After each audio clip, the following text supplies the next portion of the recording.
Hello there and welcome to another edition of Women in the Fore right here on Times TV with me, Wezi Kasambala. This week I'm joined by a different kind of guest. I've never had this kind of guest before, but I'm happy to introduce a writer, indeed award winner, Ekari Mbvundula, who has come to tell us her story and how she became a writer. Thank you for joining us, Ekari. Such a pleasure to have you in the studios. Thank you, Wezi. So listen, you came second in a Nigerian writing competition, the Write in 2016. That's right. You're also very heavily involved in the storytelling sessions that are being held in Blantyre at the moment. So obviously someone who's a creative, someone who's clearly very artistic. Yes. But I'm sure people at home would want to know how you got to that point, how you identified that talent. So I always ask my guests to tell me first about their beginnings. So tell me about your childhood. Okay, well, I was born in Lilongwe. I had two siblings. We'll still have two siblings. Yes. A twin sister and a younger brother. Yeah. And lived with my mom. And my dad unfortunately passed when I was 10. But my mom got us through, good schools and good universities.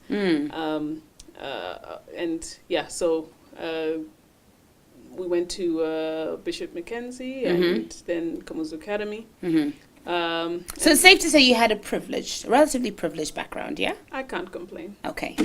All right. I can't complain, no. I was very fortunate in that way, especially with, my mom kind of being a single mom on her own and everything. And, but also very business-minded. She had an internet, service providing business. So yeah, that's what got us through. How significant was it, do you think, being a woman yourself? I hesitate to say young woman, but being a relatively young woman yourself, how significant was it to have a mum, like your mum, being a single mum, looking after you guys and making sure that she got you through school? How did that resonate with you? I mean, and how does it resonate with you today in terms of the sacrifices she must have made? Yeah. Well, it was a big influence, definitely, because all I knew was, I mean, I have people asking like, okay, as a woman, how do you struggle against these norms, against, people thinking you can't do this and you can't do that. I never got that. I was just like, as a woman, what I saw was you roll your sleeves and you get dirty. Done. So that was just the norm for me. So it was only later that I was like, okay, there's this whole gender thing going on. When you say later, so like at what point in your life? Oh, just, growing up, becoming more aware of the world and stuff. It was possibly from teens onwards and things. And, realizing that a lot of women are disadvantaged, especially in Malawi and things, and that we were a very small percentage of sort of the privileged children who managed to just be empowered and get it's not easy, and it's still not easy. Yeah. And given that there was obviously you have a twin, did you ever feel conscious of your sex when it came to, for example, school, or like you said, did this only become very, very stark much later on for you? I don't know if I really did get to the point where I was feeling like really, really conscious of it in that sense. I mean, I think I sort of when I started like seeing a lot about women are struggling here, for a short time I kind of like took that on and was just like we're struggling as women, and I was like, actually wait a minute, I'm not really struggling that much. There are women who are struggling, but I'm relatively okay. Yes, I'm relatively okay. So I kind of said, okay, let me just be me. Let me not be like, female or African, Malawian, black. Yeah. I'll just be me. So you didn't want to identify with any kind of particular stereotype? Yeah, no. I mean, I always found it a bit tricky to stick in, to fit in anywhere. I mean, with in Bishop Mackenzie, I was like, for a while I was the only black student in the class and things. Wow, what was that like for you? But it was quite a while ago. But it wasn't always easy. And And I did get the sense even back then that I was treated a little bit differently. Were you conscious of the racial I undertones wasn't. at that age? I had no idea why I was being treated differently. It was only later on that I realized that, okay. And was this by sort of fellow pupils or just the entire establishment? At times, even the teachers. I mean, there were some. Oh wow, really? Yeah. I mean, of course, part of it was my own personality. I was really, really shy back then. Struggled to kind of make friends because my sister went to the same school and she had a different experience and was much more outgoing and bubbly. Whereas I kind of kept to myself, was very thoughtful, reading a lot, and was like painfully shy at times. So it was hard to make friends as it was, but I could also sense that there was something that was like it was a struggle to connect with. But at that point, you were too young to understand that it was what it was to do, perhaps with the color of your skin. Yeah, well, and there was no one who in my life who kind of emphasize that it's because you're black this, black that. There was. Do you think in some ways that was a good thing? It was definitely a good because thing. then sometimes it also makes you kind of overly aware. Yeah, it was definitely a good thing. It was better that I came to that realization myself to be like, okay, there's this thing that people see as significant, as different. Because throughout my life, I've made friends with people of all different, backgrounds, and anyone who wanted me to fit into their little, circle, found that I wasn't really gelling with that. I was just like, if we can chat about interesting things, then that's all that matters. Yeah. I see. And then when you actually talk me through your academic backgrounds. Obviously, you went to Bishop Mackenzie, then Kamuzu Academy, and then what did you do after that? After that. My mom actually made the sacrifice of leaving her business behind and getting a job in South Africa so that she could, get us to go to university. My sister and I at the time. So where was that? Where did you go to university? I went to university at the University of Cape Town. Nice. Yes. Yeah. So I studied environmental sciences. And wow, so that's interesting, and I'm sure viewers at home are probably wondering, okay, so here we are, we have a writer who actually started environmental science. Yes. What influenced you to pick that course? Why environmental science? Well, at the time it was. Are you a bit of a green geek? Well, I think I wanted to do something useful with my life. Yeah. Do something helpful. I mean, I've always wanted to write. I've always been writing since I was little. But just to get something that's I guess a bit more proactive in things, and to learn a bit more about the world we're in. I mean, I've researched a lot of other experienced writers, and many of them say that if you want to be a writer, don't study writing. Study something completely different. Yes. So you read a lot and things so that you can learn how to write. I see. But you have to learn something else in order to have something to write about. I get it. Yes. So it's a bit like, for example, I don't know, just for argument's sake, if you want to be a journalist, as much as you would want to learn the fundamentals of journalism, you can actually go and do your degree in something else, because then that will influence how you do your journalism, right? Yes. And you can get into a little bit of a writing bubble where you write about writing and you're writing about writing, and it's like, okay, that doesn't sound good. How does one write about writing? You don't. It becomes super boring. So yeah, basically, like, no matter, even if you want to be a fiction writer, you can use your knowledge in science or whatever you study. So did you ever imagine that after doing your environmental science degree and graduating, what kind of a path did you initially see for yourself? What did you want to do ultimately as a career or have as an occupation? Well, I wasn't sure about much, to be honest, except for the fact that I wanted to write. So I was kind of like looking for whatever I could, and was environmental sciences. I worked on like construction in construction, plants and things like that in South Africa, and did similar work here. So yeah, lots of interesting, male-dominated fields and Oh, things. yeah? So Tell me about that. What was that like? And what were some of the challenges you encountered when you during that experience? Well, I think in terms of it was definitely less challenging than one would expect when looking at statistics.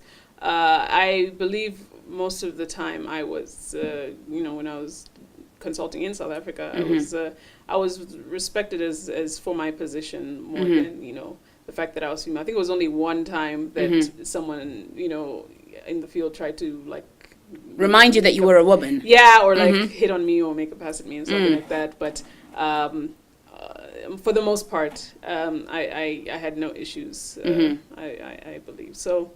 While I am aware that a lot of women do have issues, it's not always the case.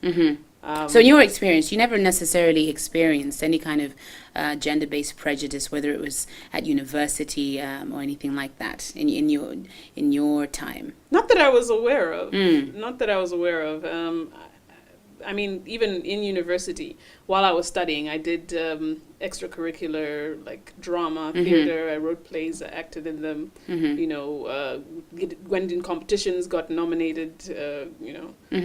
For acting and things. So I think there has to be like a difference between what we look at as our own limitations that we put on ourselves, right, and the limitations that so you think sometimes there's a how can I put it, maybe a false dichotomy between, like you said, the limitations that we create and those that indeed exist because of our external factors. Sometimes I think we expect that life is hard, and then sometimes if particularly we're as a woman. That's the thing. If we say particularly as a woman, life is hard, then every little problem that we come up to, we say that, okay, it's because of a woman, it's because of a woman. Sometimes it is, sometimes it isn't, which is what I decided to become a bit more discerning about, that, okay, am I holding myself back here? And there were times that I would be holding myself back, like, for example, I did drama at KA, at Queen's Academy, and I never took the lead roles. Because I thought that, I can't do that, and things like that. And nobody told me, Yes, but you just felt that you couldn't. But I was like, I can't do that. I shouldn't do that. I shouldn't, try, too much. It was only in university where really by necessity I had to take on a lead role because another writer, another actor had to come down. That's when I said that, okay, actually I can do this, and I've actually been holding myself back. So I can't say that, because I was a woman, this is why things happen. So do you think a lot of the times, let's look at particularly the Malawian context. Do you think a lot of the times that is, do we as women fall into that trap? I cannot. Without even, or in some cases, without even realizing it, maybe. I can't speak for every single situation, and because at the same time I'm very careful to speak on like, oh no, I think women do this, women do that. I make up a very small percentage, and I do know that many women do have their education like suppressed, or they don't they don't get the opportunities and things like that. But a lot of men also don't get a lot of opportunities. I think it's an overall problem that we have in the country. It may be angled more towards women, but it doesn't mean we shouldn't aim to get everybody educated. Educated. Yes. I think to just individual women, I would just say, just be cautious and see that, okay, am I putting the blame on other forces outside when actually I do have more control than maybe I give myself credit for. Okay, all right, we're going to take a short break. If you're just tuning in, you're watching Times Women in the Fore here with me, Wezi Kasambala, and today I'm talking to writer Ekari Mbvundula, but we'll be right back after this break.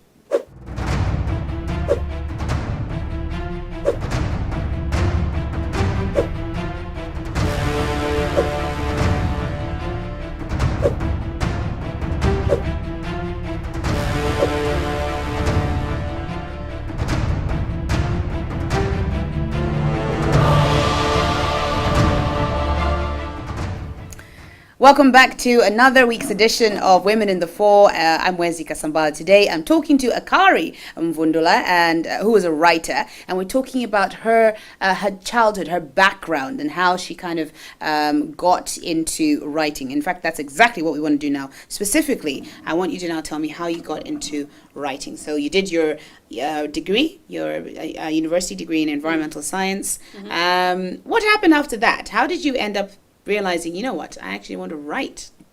Well, you're putting it the other way around. Oh, the okay. The cart before the horse, as they say. Okay. The way I would say it is, I am a writer. Yes. And I. So you've always been a writer. Yeah, and I do environmental science. I get it. So you're not an environmental scientist who happens to write.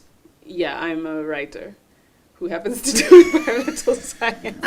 Okay. Yes. You're confusing our viewers. Okay, well, move on. let's starting from the very beginning. I mean, I found stories that I even forgot that I wrote. As a child. I think I've been writing since I could shape letters. Basically, and my first story was published in the newspaper when I was 7 years old. Oh wow! I think it was a here in Malawi. Poem. Yeah, it was a poem called "The Rainforest." It's probably our paper, I imagine, because it's the only one that's ever existed back in the day. Yeah, most likely. So that was like my first taste of publication. But I've been writing since then. Throughout high school, I wrote plays. I started a novel, which my sister will tell me I still haven't finished. So tell me, how does a 7-year-old contrive ideas for anything, for a book or a story? Reading. Yeah, you read, you get swept away by a story. Once you get that first experience of being absorbed into a story and being like, wow, it's like I forgot I was sitting here in my room. Suddenly I was swept to another land. You want to do that. Like, you want to say that, I wonder if I can do that, if I can create a world that other people can come into. So is it safe to say that writers need to have a very, very vivid and active imagination? Can you be a writer without having a colorful imagination? It's impossible, isn't it?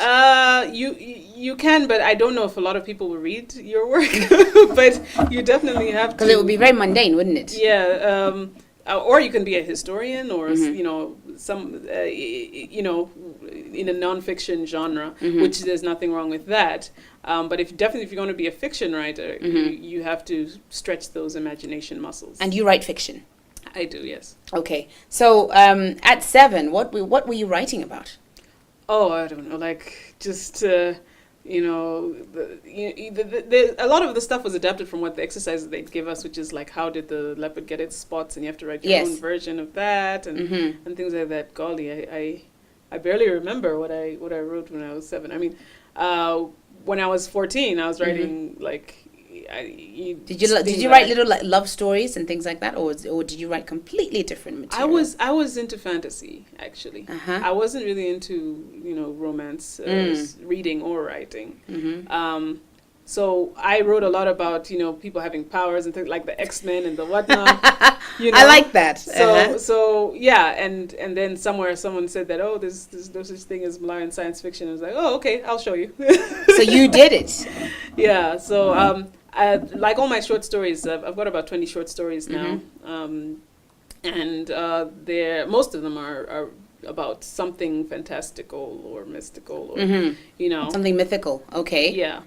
So what do you think? What do you think influenced that? Why do you feel you found yourself in that space where you like that kind of fantasy? Was it the things around you, influences around you? What was it? Definitely the books. I mean, my sister would correct me. I think we had about 5 bookshelves. Wow! Between the two of you at home. Well, for the family. Yes. So still never finished reading all of those books. So we had a lot of options, and through Bishop Mackenzie, they had a program where you could order through a catalog, and they would order internationally, and have you as long as you send the payment through with your parents and things like that. They'd send you interesting books from there. So I had a much more broader, options in terms of than what I most. could read. Yeah, and I would just go for the most colorful, most crazy, like fairies and dragons. And like, I want that one. That looks exciting. So I don't know why that appealed to me. I don't. It's just exciting stuff. Okay, tell me about the award you won. I mean, you came second rather in a writing competition in Nigeria. Did you actually have to go to Nigeria, by the way? No, it's modern times. It was an online competition. It was an online competition, right? Right. Here's what's interesting about it. I'm concerned that they haven't, done a 2015 one, a 2017 and 2018 one, because it was a really great initiative. They did it like a reality show. So online? Yeah, online. on Twitter and things like that, social media. So they tweet and stuff as if it's like happening here in the Big Brother house and stuff like that. So there were 12 of us, and they ran the competition for 4 weeks. So But you were the only Malawian? I was the only Malawian, yeah. And the rest were all Nigerian. So is that to suggest that even on the African continent, there aren't enough, I don't think I should say females, because it was mixed, wasn't it? Yeah, Male and female. Definitely mixed. How was it that other countries didn't get picked? I have no idea. I would have to ask them. But I think that's more of a testament to what Nigeria is on. Nigeria is very serious about their literature. Clearly. Very serious. I really think that we as Malawians should look at that and be like, we're playing games. We need to get in on that. We need to take it more seriously because, it's a very lucrative industry that you can, if you put, the proper effort and love into it.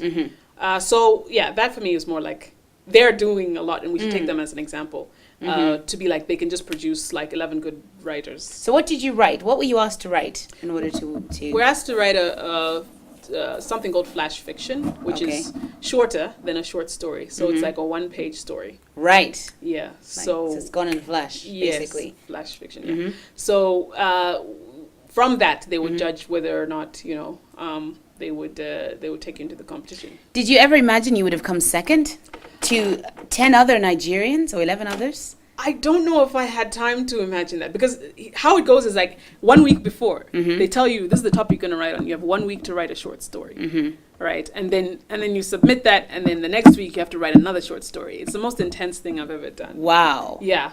But you came second, which is no mean feat. Yeah, so I was just like, I was only hoping that I'd survive the next round. I wasn't even imagining the next, at the end type of thing. So yeah, it was amazing, and it was a combination between public votes and judges' votes. Right. Yes. So that's where the public started getting in on it, and because my family are just like rock stars. They just like everybody vote kind of thing. So then I think there was a spotlight on fiction, where everything was like dead quiet. I was writing away, but no one listened or cared or whatever. Until all of a sudden it's like this spotlight, like, oh my gosh, fiction is exciting now. It's like, okay, yeah, here we are. Wow. Okay, we're gonna have to wrap up, Ekari. Right. But what I want to know from you now is, where do you want to go with your writing profession? Where do you see yourself, and ultimately, what more would you want to achieve? Given the Malawian context and perhaps some of the constraints we have in the literature industry here, what do you want to do with writing? I realize that it's not just about me anymore. There's a lot of talent that's unearthed. There's a lot of I want a thriving Malawian literature industry where we're producing books at a prolific rate. We're competing with the rest of the competition. Right now, we've got the writer of Game of Thrones is working with a Nigerian author to produce a new show. That's how serious it can get. And we need to take it as seriously as that. We can be on the world stage, bringing our own unique flavor from our own corner of Africa. So I'd want to talk to players and things from all parts of the industry and say that how can we do this? How can we improve? How can we get more writers in? I'm already doing my part in terms of the storytelling sessions, where they have a platform, and then now people can hear what writers have to offer. And we're doing both in Lilongwe and Blantyre. So, what advice, Akari, would you give to anybody watching this today who perhaps would want to maybe consider writing or has a passion for writing and doesn't even realize it? Especially women. What advice would you give a woman who wants to do what you're doing? I would say read a lot and write a lot. I was reading and writing an awful lot before it was a cool hip thing to do. Is it trendy now? Is it trending? I hope I'm making it trendy. I hope I am. Mm-hmm. But by the numbers that come to our sessions, it definitely is trending. But I would say keep working on your craft. Mm-hmm. Keep trying to be better. I mean, a lot of people, when they read my writing, they compliment me and things like, wow, that's a great story. It's like, I'm still got a way to go to where I want to be. Always read, people who are, at the level that you want to be. Mm-hmm. Okay. Yeah. All right. And quickly, so obviously you write. So I imagine that's probably your biggest hobby, which is now not even a hobby. It's now a profession. It's a career. But what else do you do in your spare time? What do you do to sort of just chill out? To chill out? Mm-hmm. I try to get my hands on Black Panther. That's a hobby. Right, you still haven't watched it. It's killing me. I unfortunately didn't join the troops going to Zambia. To Zambia, yeah, okay. But yeah, we try. So you're a bit of a movie junkie as well. Yeah, I love it. Okay, all right. Akari, such a pleasure having you in the studios. Lovely hearing your story, and we wish you all the best with your writing career and writing profession, and indeed your storytelling sessions as well. But that's where we're going to have to leave it for today. A big thank you to writer Ekari Mbvundula for joining us today. We'll be back next week, of course, with another lady. Until then, from me, Wezika Sambala, it's goodbye.